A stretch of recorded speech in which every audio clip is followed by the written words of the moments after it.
দাওয়া টিভি, দুনিয়া ও আখিরাতের কল্যাণে। আমরা সকলেই জানি যে আশুরা বা পবিত্র মুহররম এই মাসের সাথে অনেকগুলো ঐতিহাসিক ঘটনা জড়িয়ে আছে। বিশেষ করে আমরা এই মুহররমের ইতিহাস সম্বন্ধে যদি সংক্ষেপে আপনি আমাদেরকে বলতেন। আসলে মুহররম হচ্ছে আমাদের কাছে খুব গুরুত্বপূর্ণ একটি মাস। এটা পবিত্র মাসসমূহের একটি। এটা ইসলামী যে ক্যালেন্ডার তার প্রথম মাস। যদিও হিজরত মুহররম মাসে হয়নি, রবিউল আউয়াল মাসে হয়েছিল, কিন্তু মুহররম মাসের গুরুত্ব এবং তাৎপর্যের কারণেই হিজরি ক্যালেন্ডারে মুহররম মাসকেই প্রথম মাস হিসাবে গণ্য করা হয়। আল্লাহ তাআলার কাছে 4টি মাস পবিত্র।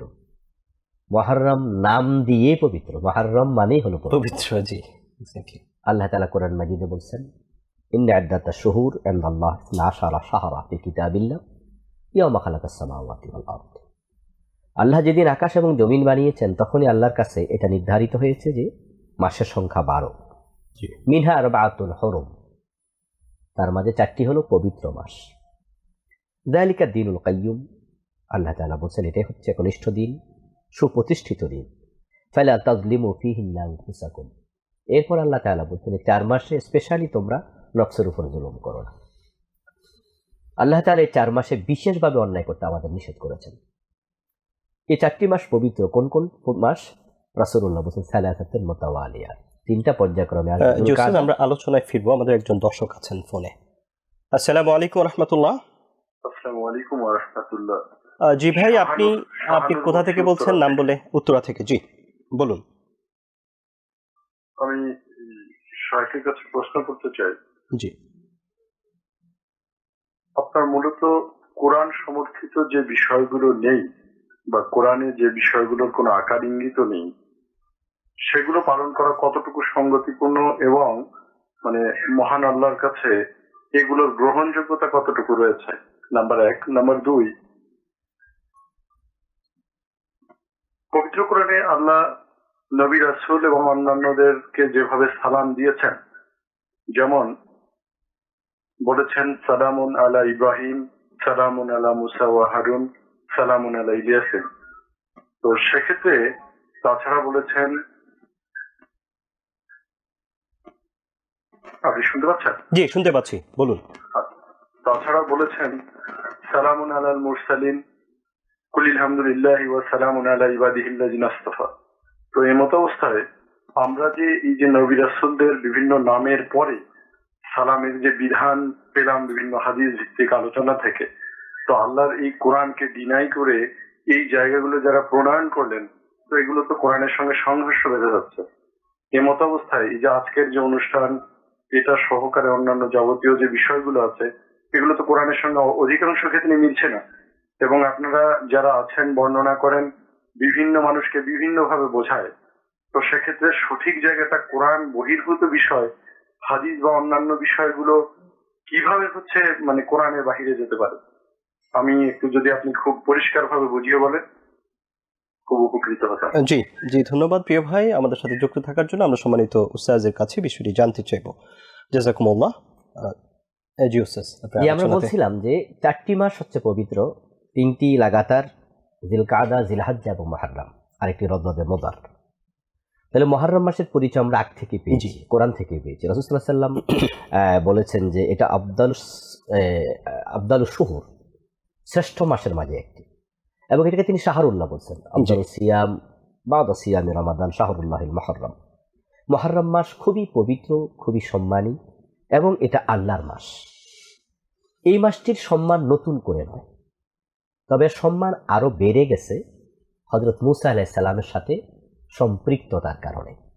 কারণ এই মাসের 10 তারিখে হযরত মুসা আলাইহিস সালামকে আল্লাহ তাআলা ফিরআউনের কবল থেকে পরিত্রাণ দিয়েছিলেন। জি, এই মাসের 10 তারিখে ফিরআউনকে আল্লাহ তাআলা লোহিত সাগরে ডুবিয়ে মেরেছিলেন। এখন মুহররমের সম্মান আগ থেকেই এখানে এসে আরেকটু বেড়ে গেল। জি, আবার এই মুহররম মাসের 10 তারিখে আবার কারবালার ঘটনা ঘটে গেল। তো উম্মতে মুহাম্মাদীর জীবনের সাথে এর সাথে আরো একটু অঙ্গাঙ্গী ভাব জড়িত হলো, সম্পর্ক আরো বেড়ে গেল। সব মিলিয়ে মুহররম আমাদের কাছে এখন সবচেয়ে ইম্পর্টেন্ট একটি মাস হয়ে গেল, বিশেষত 10 তারিখ। জি, এই মাসের ইতিহাসের দিকে আমরা তাকালে দেখি যে যদিও আমাদের বাংলাদেশে যখনই আমরা 10ই মুহররম পালন করি বা 10ই মুহররম আসে, তখন আমরা কিন্তু সকলে ফোকাসটা একদিকে দিই, সেটা হলো শুধু কারবালা। জি। অথচ ইতিহাসের দিকে আমরা তাকালে দেখি যে শুধু কারবালা কেন্দ্রিক নয়, অনেকগুলো ঐতিহাসিক ঘটনা ঘটেছে, অনেকগুলো ঐতিহাসিক ঘটনা ঘটেছিল, বিশেষত হযরত মুসা আলাইহিস সালামের। জি। এবং এই দিবসে হযরত মুসা রোজা রেখেছেন বনী ইসরাইলের লোকেরা, রেখেছেন নবী মুহাম্মদ সাল্লাল্লাহু আলাইহি ওয়াসাল্লাম নিজে, রেখেছে সাহাবায়ে কেরাম, কিন্তু কারবালার কারণে নয়। কারণ কারবালা তো ঘটেছিল 61 আপনার হিজরিতে, জি, রাসূলের ইন্তেকালেরও 50 বছর পর। জি, তারও আগে অনেক সিলসিলা ছিল। বিশ্বনবীর ইন্তেকাল হলো 11 হিজরিতে, কারবালার ঘটনা 61 হিজরিতে, এর মানে 50 বছর পরে রাসূল। জি। তাহলে আমরা কারবালাকে শুধুমাত্র যদি মুহররমের প্রতিপাদ্য বানিয়ে ফেলি, তাহলে মূল ইতিহাস কিন্তু হারিয়ে যাবে। জি। মূল ইতিহাস ছিল হযরত মুসা আলাইহিস সালামের সাথে জড়িত। আমরা দেখেছি বিশ্বনবী হিজরতের পরে উনি মদিনায় আসলেন, রাসূল সাল্লাল্লাহু আলাইহি ওয়াসাল্লাম তখন মদিনায় এসে দেখতে পেলেন ফাওয়াজাদাল ইয়াহুদ ওয়াস-সিয়ামা, ইহুদিরা রোজা রাখছে। রাসূল জিজ্ঞাসা করলেন মা হাযাল ইয়াউমুল্লাযী তাসুমুনাহু, তোমরা কেন রাখছো? তারা জবাব দিল হাযা ইয়াউমুন আযীম। তাহলে এই যে মুহররমের ইতিহাস, হাযা ইয়াউমুন আযীম, বিশেষ একটা দিন, একবার বিশেষ বড় ব্যাপার। জি। এর 10 তারিখ এই দিনটা বড় মাপের দিন, কারণ আনজালনাহু ফীহি মুসা ওয়া কওমা ওয়া গাররাকা ফীহি ফিরআউনা ওয়া কওমা, যে আল্লাহ তাআলা মুসা নবীকে মুক্তি দিলেন, ফেরাউনকে ডুবিয়ে মারলেন। তাহলে মুহররম মাস বিজয়ের মাস।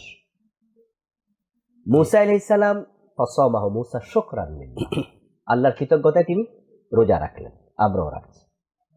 নবী মুহাম্মদ সাল্লাল্লাহু আলাইহি ওয়াসাল্লাম শুনে বললেন নাহনু আহাক্কু আওলা বিমুসা মিনকুম, জি, সম্পর্ক তোমাদের চেয়ে মুসার সাথে আমার বেশি। জি। ফাসামাহু ওয়া আমারা বিসিয়ামি, তিনি রোজা রাখলেন, রোজা রাখতে তিনি নির্দেশ দিলেন। ওই নির্দেশনার আলোকে কিন্তু আমরাও রোজা রাখছি। এই যে আগামীকাল বাংলাদেশে মুহররমের 10 তারিখ উদযাপিত হবে, আজকে অনেকে রোজা রেখেছে, জি, আগামীকাল রোজা রাখবেন। তাহলে বোঝা গেল ইতিহাসটা অনেক পুরানো, তারপরে সাথে কারবালা জড়িত হয়েছে, এটাও আমাদের জন্য গুরুত্বপূর্ণ। তবে ফোকাস সবটাকে মিলিয়ে দেওয়া উচিত। এক কেন্দ্রিক হয়ে গেলে মুহররমের তাৎপর্যটা ওভাবে উল্লেখ করা হবে না।